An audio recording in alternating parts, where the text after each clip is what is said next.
Hi అండి, ఇది నిన్నటి షార్ట్.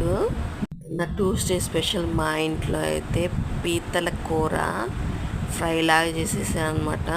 రసము రసము నెయ్యి నిన్నటివి. ఇది మా అమ్మ పంపించిన కొబ్బరి పల్లి పచ్చడి. టేస్ట్ అయితే సూపర్ ఉంది. ఇలా వైట్ రైస్ వేసుకొని కర్రీ వేసుకొని క్రిస్పీగా అవి తింటుంటే సూపర్ ఉంది టేస్ట్ అయితే. అసలు తింటుంటే ఎక్కువ పీతలు తినను, కానీ ఇవి ఎప్పుడైనా ఒకసారి తిన్నప్పుడు మాత్రం సూపర్ టేస్ట్.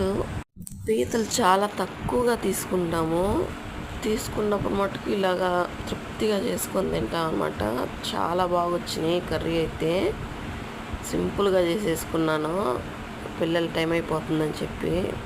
నిజంగా చాలా బాగా వచ్చింది. నేను చేసుకోవడం అయితే సెకండ్ టైం అనుకుంటా, అంతే ఎక్కువ నేను తీసుకొనివి. చాలా బాగా